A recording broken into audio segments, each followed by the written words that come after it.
ਦਰਸ਼ਕੋ break ਤੋਂ ਬਾਅਦ ਤੁਹਾਡਾ ਸਭ ਦਾ ਨਿੱਘਾ ਸਵਾਗਤ ਹੈ। ਸਿਆਸੀ ਇਸ਼ੂਜ਼ ਤੋਂ ਬਾਅਦ ਹੁਣ ਆਪਾਂ ਗੁਰਮਤਿ ਵਿਚਾਰਾਂ ਗੁਰਬਾਣੀ ਵਿਚਾਰਾਂ ਡਾਕਟਰ ਸਾਹਿਬ ਕੋਲ ਸੁਣਦੇ ਹਾਂ। ਜੀ ਡਾਕਟਰ ਸਾਹਿਬ ਕੀ ਕਹਿਣਾ ਚਾਹੋਗੇ? ਦੇਖੋ ਸ਼ੁੱਕਰਵਾਰ ਦੇ ਪ੍ਰੋਗਰਾਮ 'ਚ ਅਸੀਂ ਸ਼ਲੋਕ ਵਾਰਾਂ ਤੇ ਵਧੀਕ ਜਿਹੜੀ ਗੁਰੂ ਗ੍ਰੰਥ ਸਾਹਿਬ ਦੇ ਅਖੀਰ 'ਚ ਬਾਣੀ ਹੈ ਜੀ, ਇਹਦੇ 'ਚ ਸ਼ਲੋਕ ਦੇ ਰੂਪ ਦੇ ਵਿੱਚ ਜਿਹਨੂੰ ਅਸੀਂ ਸਿਆਣਪ ਦੀਆਂ ਸੋਨੇ ਦੀਆਂ ਡਲੀਆਂ ਸਾਰੀ ਬਾਣੀ ਜਿਹੜੀ ਹੈ ਉਹ ਜਿੱਥੇ ਅੰਮ੍ਰਿਤ ਰਸ ਹੈ, ਪ੍ਰੇਮ ਰਸ ਹੈ ਜੀ, ਉੱਥੇ ਦੁਨਿਆਵੀ ਤੌਰ ਤੇ ਕਿਉਂਕਿ ਸਾਡੇ ਨਾਲ ਜਿੱਥੇ ਰੱਬ ਨੇ ਆਪਣਾ ਵਜੂਦ ਰੱਖਿਆ ਉੱਥੇ ਅਕਲ ਵੀ ਰੱਖੀ ਜੀ, ਔਰ ਅਕਲ ਜਿਹੜੀ ਹੈ ਉਹ ਰੀਜ਼ਨਿੰਗ ਦੇ ਵਿੱਚ ਜ਼ਿਆਦਾ ਯਕੀਨ ਰੱਖਦੀ ਹੈ, ਸਵਾਲ ਪੁੱਛਦੀ ਹੈ। ਬਹੁਤ ਵਾਰ ਅਕਲ ਇੱਕ ਥਾਂ ਤੇ ਟਿਕ ਕੇ ਨਹੀਂ ਬਹਿਣ ਦਿੰਦੀ। ਜੀ, ਬੇਸ਼ੱਕ ਅਕਲ ਦੇ ਕੋਲ ਹੀ ਠੀਕ ਤੇ ਗਲਤ ਨੂੰ ਡਿਸਰਨ ਕਰਨ ਦਾ ਵੀ ਜਿਹੜਾ ਹੈ ਉਸ ਦੇ ਵਿੱਚ ਵਸਵ ਰੱਖਿਆ, ਪਰ ਬਹੁਤ ਵਾਰ ਅਕਲ ਜਿਹੜੀ ਹੈ ਉਹ ਸਾਨੂੰ ਉਹਨਾਂ ਪਾਸਿਆਂ ਵੱਲ ਹੀ ਲਿਜਾਂਦੀ ਹੈ ਜਿਹੜੀ ਅੰਦਰ ਦੇ ਜੁਜ਼ ਨੂੰ, ਅੰਦਰ ਦੀ ਹਕੀਕਤ ਨੂੰ ਸਮਝਣ ਦੇ ਰਸਤੇ ਦੇ ਵਿੱਚ ਰੁਕਾਵਟ ਬਣਦੀ ਹੈ। ਔਰ ਇਹੀ ਗੱਲ ਜਦੋਂ ਅਲਾਮਾ ਇਕਬਾਲ ਖਿਲਤ ਦੀ ਗੱਲ ਕਰਦੇ ਨੇ ਕਿ ਅਕਲ ਤੈਨੂੰ ਚੱਕਰਵਿਊਹ ਦੇ ਵਿੱਚ ਫਸਾਏਗੀ, ਘੁੰਮਣ ਘੇਰੀ ਦੇ ਵਿੱਚ ਫਸਾਏਗੀ, ਔਰ ਅਲਟੀਮੇਟਲੀ ਜਿਹੜੀ ਨਜ਼ਰ ਹੈ, ਫੇਥ ਹੈ ਰੱਬ ਦਾ, ਉਹ ਤੈਨੂੰ ਲਿਜਾਏਗਾ। ਜਿਵੇਂ ਮੈਂ ਅੱਜ ਹੀ ਇਹ ਸ਼ਾਇਦ ਮੌਲਾਨਾ ਰੂਮੀ ਦੇ ਹਵਾਲੇ ਨਾਲ ਹੈ ਜਾਂ ਕਿਹਦੇ ਹਵਾਲੇ ਨਾਲ ਇੱਕ ਕਹਾਣੀ ਹੈ ਕਿ ਵੀ ਇੱਕ ਬਹੁਤ ਸਿਆਣਾ ਬੰਦਾ ਜਿਹੜਾ ਦਾਨੇਸ਼ਵਰ ਆਪਣੇ ਆਪ ਨੂੰ ਅਕਲਮੰਦ ਜ਼ਮਾਨੇ ਦਾ ਸੀ, ਉਹ ਇੱਕ ਬੋਟ ਦੇ ਉੱਤੇ, ਕਿਸ਼ਤੀ ਦੇ ਉੱਤੇ ਸਵਾਰ ਹੋ ਗਿਆ ਔਰ ਦਰਿਆ ਤੋਂ ਪਾਰ ਜਿਹੜਾ ਲਿਜਾ ਰਿਹਾ ਸੀ ਮਾਂਝੀ, ਜਿਹਨੂੰ ਅਸੀਂ ਮਲਾਹ ਕਹਿੰਦੇ ਹਾਂ, ਉਹਨੂੰ ਪੁੱਛਣ ਲੱਗਾ ਕਿ ਵੀ ਤੂੰ ਕੋਈ ਪੜ੍ਹਿਆ ਕੁਛ? ਉਹਦੀ 35-40 ਸਾਲ ਉਹਦੀ ਉਮਰ ਸੀ। ਉਹ ਕਹਿੰਦਾ ਕੁਛ ਨਹੀਂ। ਕੋਈ ਕਹਿੰਦਾ ਤੈਨੂੰ ਹਿਸਾਬ, ਕੋਈ ਫਿਲਾਸਫੀ, ਕੋਈ ਹੋਰ ਗਿਆਨ? ਉਹ ਕਹਿੰਦਾ ਜੀ ਮੈਂ ਤਾਂ ਕਿਸੇ ਮਦਰਸੇ ਦੇ ਸਕੂਲ ਦੇ ਵੀ ਨੇੜੇ ਨਹੀਂ ਗਿਆ, ਮੈਨੂੰ ਕੁਛ ਨਹੀਂ, ਬਸ ਆਹੀ ਮੈਨੂੰ ਚਲ ਆਉਂਦਾ, ਇਹਦੇ 'ਚੋਂ ਹੀ ਮੇਰੀ ਰੋਜ਼ੀ ਹੈ ਤੇ ਆਹੀ ਮੈਂ ਸਵੇਰ ਤੋਂ ਸ਼ਾਮ ਤੱਕ ਇਹੀ ਕਰਦਾ। ਤੇ ਉਹ ਉਹਨੂੰ ਕਹਿੰਦਾ ਵੀ ਫਿਰ ਤਾਂ ਤੂੰ ਆਪਣੀ ਅੱਧੀ ਉਮਰ ਜ਼ਾਇਆ ਕਰ ਦਿੱਤੀ, ਤੂੰ ਜਿਹੜੀ ਅੱਧੀ ਉਮਰ ਤੇਰੀ ਲੰਘ ਗਈ ਹੈ, ਤੇਰੇ ਤੋਂ ਵੱਡਾ ਖੋਤਾ ਕੋਈ ਨਹੀਂ। ਔਰ ਜਦੋਂ ਇਹ ਕਰ ਰਿਹਾ ਸੀ, ਇੱਕਦਮ ਜਿਹੜਾ ਦਰਿਆ ਦੇ ਵਿੱਚ ਜਿਹੜਾ ਉਹ ਲੰਘ ਰਿਹਾ ਸੀ, ਇੱਕਦਮ ਤੂਫਾਨ ਆਇਆ, ਘੁੰਮਣ ਘੇਰੀ ਬੇੜੀ ਘੁੰਮਣ ਲੱਗ ਗਈ। ਤੇ ਉਹ ਉਹਨੂੰ ਪੁੱਛਦਾ ਹੈ, ਕਹਿੰਦਾ ਕਿ ਆਲਮ ਸਾਹਿਬ ਤੈਰਨਾ ਆਉਂਦਾ? ਉਹ ਕਹਿੰਦਾ ਨਹੀਂ। ਉਹਨੇ ਛਾਲ ਮਾਰੀ ਕਿਉਂਕਿ ਬੇੜੀ ਡੁੱਬ ਰਹੀ ਸੀ। ਉਹਨੇ ਕਿਹਾ ਜੀ ਮੈਂ ਤਾਂ ਅੱਧੀ ਜ਼ਿੰਦਗੀ ਗਵਾਈ ਸੀ, ਤੁਸੀਂ ਸਾਰੀ ਗਵਾ ਲਈ ਕਿ ਵੀ ਹੁਣ ਡੁੱਬੋ। ਸੋ ਜ਼ਾਹਿਰ ਹੈ ਵੀ ਬਹੁਤ ਵਾਰ ਅਸੀਂ ਦੁਨੀਆ ਦੇ ਵਿੱਚ ਇੱਕ ਦੂਸਰੇ ਨੂੰ ਉੱਚਾ ਨੀਵਾਂ ਜਾਂ ਇੱਕ ਦੂਸਰੇ ਦੇ ਉੱਤੇ ਤਨਜ਼ ਕਰਨ ਦੇ ਲਈ ਜਾਂ ਫੋਕੀ ਆਪਣੀ ਜਿਹੜੀ ਅਕਲ ਹੈ ਉਹ ਵੀ ਝਾੜਦੇ ਹਾਂ ਦੂਸਰਿਆਂ ਨੂੰ ਨੀਵਾਂ ਦਿਖਾਉਣ ਦੇ ਲਈ, ਪਰ ਉਹ ਫਿਰ ਮਲਾਹ ਨੇ ਦੱਸ ਦਿੱਤਾ ਵੀ ਉਹਦੀ ਤਾਂ ਅੱਧੀ ਗਈ ਸੀ, ਉਹਦੀ ਪੂਰੀ ਗਈ। ਸੋ ਇਹ ਇੱਕ ਸ਼ਲੋਕ ਹੈ 51 ਨੰਬਰ, ਜਿਹਦੇ 'ਚ ਅਲਟੀਮੇਟਲੀ ਜਿਹੜਾ ਰੂਹਾਨੀਅਤ ਦਾ ਸਫ਼ਰ ਸਿੱਖੀ ਦਾ ਹੈ। ਔਰ ਕਾਫੀ ਹੱਦ ਤੱਕ ਜਦੋਂ ਅਸੀਂ ਇਸਲਾਮ ਦੇ ਹਵਾਲੇ ਨਾਲ ਵੀ ਜਿੰਨੀ ਕੁ ਮੈਨੂੰ ਸਮਝਣ ਦੀ ਗੱਲ ਸਮਝ ਆਈ ਹੈ, ਉਹਦੇ 'ਚ ਵੀ ਰਜ਼ਾ 'ਚ ਰਹਿਣਾ, ਰੱਬ ਦੇ ਹੁਕਮ 'ਚ ਰਹਿਣਾ। ਜੋ ਬੀਤ ਗਿਆ ਉਹ ਠੀਕ ਹੈ, ਜੋ ਬੀਤ ਰਿਹਾ ਉਹ ਠੀਕ ਹੈ, ਜੋ ਬੀਤੇਗਾ ਉਹ ਠੀਕ ਹੈ।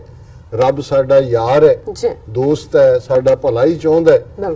ਅਸੀਂ ਆਪਣਾ ਆਪ ਰੱਬ ਨੂੰ ਦੇ ਕੇ ਹੁਕਮ ਦੇ ਵਿੱਚ, ਰਜ਼ਾ ਦੇ ਵਿੱਚ ਰਹੀਏ।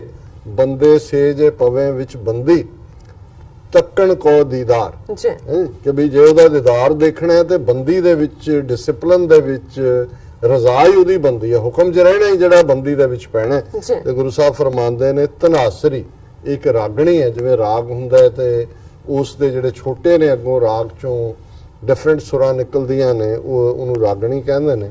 ਤੇ ਧਨਾਸਰੀ ਦੇ ਹਵਾਲੇ ਨਾਲ ਰਾਗਣੀ ਦੇ ਗੁਰੂ ਸਾਹਿਬ ਨੇ ਧਨਵੰਤੀ ਜਾਣੀਏ ਭਾਈ ਜਾਂ ਸਤਿਗੁਰ ਕੀ ਕਾਰ ਕਮਾਏ, ਤਨ ਮਨ ਸੌਂਪੇ ਜੀ ਸੋ ਭਾਈ, ਲੈ ਹੁਕਮ ਫਿਰਾਓ ਜੈ ਬੈਸਾਵੇ ਬੈਸੇ ਭਾਈ, ਜੈ ਭੇਜੈ ਤੈ ਜਾਓ, ਏਵੜ ਤਨ ਹੋਰ ਕੋ ਨਹੀਂ ਭਾਈ, ਜੇਵੜ ਸੱਚਾ ਨਾਓ। ਕਿ ਭਾਈ ਉਹੀ ਲੋਕ ਧਨਵੰਤ ਨੇ, ਅਮੀਰ ਨੇ, ਜਿਨ੍ਹਾਂ ਨੇ ਸਤਿਗੁਰੂ ਦੇ ਹੁਕਮ 'ਚ ਰਹਿੰਦਿਆਂ ਆਪਣਾ ਜੀਵਨ ਬਸਰ ਕੀਤਾ ਹੈ। ਜੀਵਨ ਦੀ ਕਾਰ ਉਹ ਕਮਾਉਂਦੇ ਨੇ। ਤਨ ਮਨ ਸੌਂਪੇ ਜੀ ਸੋ ਭਾਈ, ਆਪਣਾ ਤਨ ਮਨ ਰੱਬ ਦੇ ਅੱਗੇ ਹਵਾਲੇ ਕਰਕੇ ਲੈ ਹੁਕਮ ਫਿਰਾਓ। ਉਹ ਜੋ ਵੀ ਆਪਣਾ ਕੰਮ ਕਰਦੇ ਨੇ ਉਸ ਦੇ ਹੁਕਮ ਦੀ, ਉਹਦੀ ਰਜ਼ਾ ਦੇ ਵਿੱਚ ਕਰਦੇ ਨੇ। ਔਰ ਉਹਨਾਂ ਨੂੰ ਇਸ ਗੱਲ ਦੀ ਸਮਝ ਹੈ, ਜੈ ਬੈਸਾਵੇਂ ਬੈਸੇ ਭਾਈ, ਜੈ ਭੇਜੈ ਤੈ ਜਾਓ, ਕਿ ਮੈਂ ਆਪ ਕੁਛ ਨਹੀਂ ਹੈ, ਮਤਾ ਕਰੇ ਪੱਛਮ ਕੇ ਤਾਈ ਪੂਰਬ ਹੀ ਲੈ ਜਾਤ। ਜੀ ਕਿ ਅਸੀਂ ਘਰੋਂ ਤੁਰਦੇ ਹਾਂ ਜਾਂ ਜ਼ਿੰਦਗੀ ਦੇ ਵਿੱਚ ਦੇਖਦੇ ਹਾਂ ਕਿ ਅਸੀਂ ਇਹ ਕਰਨਾ ਹੈ, ਤੇ ਕੁਛ ਐਸਾ ਕੁਛ ਵਾਪਰ ਜਾਂਦਾ ਹੈ ਕਿ ਦਿਸ਼ਾ ਹੀ ਬਦਲ ਜਾਂਦੀ ਹੈ, ਜਾਣਾ ਕਿਸੇ ਹੋਰ ਪਾਸੇ ਹੈ, ਚਲੇ ਕਿਤੇ ਜ਼ਿੰਦਗੀ ਕਿਤੇ ਹੋਰ ਲੈ ਜਾਂਦੀ ਹੈ। ਜੀ ਇਸੇ ਤਰ੍ਹਾਂ ਜ਼ਿੰਦਗੀ ਦੇ ਵਿੱਚ ਚਾਹਨਾ ਕੋਈ ਹੋਰ ਹੁੰਦੀ ਹੈ, ਮੰਗ ਕੁਛ ਹੋਰ ਰਹੇ ਹੁੰਦੇ ਆ, ਵਾਪਰ ਕੁਛ ਹੋਰ ਜਾਂਦਾ ਹੈ। ਜੀ ਔਰ ਜਿਵੇਂ ਸਾਡੇ ਮਾਤਾ ਜੀ ਕਈ ਵਾਰ ਇਸ ਹਵਾਲੇ ਨਾਲ ਹੀ ਕਹਿੰਦੇ ਸੀ ਕਿ ਵੀ ਵਾਹ ਕਿਸਮਤ ਦੇ ਬਲੀਆ, ਰਿੱਧੀ ਖੀਰ ਤੇ ਬਣ ਗਿਆ ਦਲੀਆ। ਤੁਰੇ ਤੁਸੀਂ ਖੀਰ ਖਾਣ ਹੁੰਦੇ ਹੋ, ਐਂਡ ਤੁਸੀਂ ਦਲੀਏ ਚ ਹੁੰਦੇ ਹੋ। ਜੀ ਔਰ ਜੈ ਬੈਸਾਵੇਂ ਬੈਸੇ ਪਾਈ, ਜੈ ਭੇਜੈ ਤੈ ਜਾਉ, ਏਵੜ ਤਨ ਹੋਰ ਕੋ ਨਹੀਂ ਭਾਈ, ਜੇ ਵੜ ਸੱਚਾ ਨਾ ਹੋ। ਇਹ ਸਾਨੂੰ ਸਮਝਾਇਆ ਜੀ ਗੁਰੂ ਸਾਹਿਬ ਨੇ ਕਿ ਭਾਈ ਧਨ ਦੌਲਤ ਦੂਸਰੇ ਵੀ ਨੇ ਜ਼ਿੰਦਗੀ ਦੇ ਵਿੱਚ, ਬਹੁਤ ਵਾਰ ਦੁਨਿਆਵੀ ਲੋੜਾਂ ਉਸ ਧਨ ਨਾਲ ਜੁੜੀਆਂ ਹੁੰਦੀਆਂ, ਪਰ ਜਿਹੜਾ ਅਲਟੀਮੇਟਲੀ ਜਿਹੜਾ ਨਾ ਨਿਖੁੱਟਣ ਵਾਲਾ ਧਨ ਹੈ ਉਹ ਰੱਬ ਦਾ ਨਾਂ ਹੈ, ਜੀ ਜਿਸ ਨੂੰ ਗੁਰੂ ਸਾਹਿਬ ਨੇ ਫਰਮਾਇਆ ਅਗਰ ਨਾ ਦਹਿ ਪਵਨ ਨਹੀਂ ਮਗਨੈ, ਤਸਕਰ ਨੇਰ ਨਾ ਆਵੇ, RAM ਨਾਮ ਤਨ ਕਰ ਸੰਚੌਨੀ, ਸੋ ਤਨ ਕਤਹੂ ਨਾ ਜਾਵੇ। ਨਾ ਉਹਨੂੰ ਹਵਾ ਉਡਾ ਸਕਦੀ ਹੈ, ਨਾ ਅੱਗ ਸਾੜ ਸਕਦੀ ਹੈ। ਜੀ ਏਵੜ ਤਨ ਹੋਰ ਕੋ ਨਹੀਂ ਪਾਈ, ਜੇਵੜ ਸੱਚਾ ਨਾਉ, ਸੱਚ ਸਦਾ ਸੱਚੇ ਕੇ ਗੁਣ ਗਾਵਾਂ ਭਾਈ, ਸਦਾ ਸੱਚੇ ਕੈ ਸੰਗ ਰਹਾਉ, ਪੈਨਣ ਗੁਣ ਚੰਗਿਆਈਆਂ ਭਾਈ, ਆਪਣੀ ਪਤ ਕੈ ਸਾਧ ਆਪੇ ਖਾਏ, ਤਿਸ ਕਾ ਕਿਆ ਸਲਾਈਆ ਭਾਈ, ਦਰਸ਼ਨ ਕੋ ਬਲ ਜਾਏ, ਸਤਗੁਰ ਵਿੱਚ ਵੱਡੀਆਂ ਵਡਿਆਈਆਂ ਭਾਈ, ਕਰਮ ਮਿਲੇ ਤਾਂ ਪਾਏ। ਹੁਣ ਕਰਮ ਇਹ ਬਖਸ਼ਿਸ਼ ਰੱਬ ਦੀ ਰਹਿਮਤ ਹੈ ਜੀ ਕਿ ਭਾਈ ਗੁਰੂ ਦੇ ਵਿੱਚ ਬਹੁਤ ਵਡਿਆਈਆਂ ਨੇ, ਪਰ ਇਹ ਰੱਬ ਦੀ ਬਖਸ਼ਿਸ਼ ਦੇ ਨਾਲ ਮਿਲਦੀਆਂ ਨੇ। ਇਹਦੇ ਵਰਗਾ ਰੱਬ ਦੇ ਨਾਮ ਵਰਗਾ ਧਨ ਕੋਈ ਨਹੀਂ ਹੈ। ਜੇ ਉਹ ਧਨ ਮਿਲੇ ਤੇ ਫਿਰ ਤੁਸੀਂ ਉਸ ਵਾਹਿਗੁਰੂ ਦੇ ਜਿਹੜਾ ਸੱਚਾ ਉਹਦੇ ਗੁਣ ਗਾਉਂਦੇ ਹੋ, ਉਸ ਦੀ ਸੰਗਤ ਦੇ ਵਿੱਚ ਰਹਿੰਦੇ ਹੋ, ਜੋ ਤੁਸੀਂ ਖਾਣ ਪਹਿਨਣ ਜੋ ਤੁਹਾਡੇ ਗੁਣ ਨੇ ਉਹ ਉਸੇ ਚੋਂ ਹੀ ਆਉਂਦੇ ਨੇ। ਔਰ ਤੁਹਾਡੀ ਪਤ ਇੱਜ਼ਤ ਜਾਂ ਪਤ ਬਹੁਤ ਵਾਰ ਅਸੀਂ ਦੁਨਿਆਵੀ ਦੇਖਦੇ ਹਾਂ, ਪਰ ਇਹ ਗੁਰੂ ਸਾਹਿਬ ਨੇ ਉਹੀ ਕਿਹਾ ਪਤ ਸੇਤੀ ਘਰ ਜਾਓ, ਜੀ ਕਿ ਜਿਹੜੇ ਰੱਬ ਦੀ ਯਾਦ ਜੁੜੇ ਹੋਏ ਨੇ ਉਹੀ ਅਸਲੀ ਪਤਵੰਤੇ ਨੇ।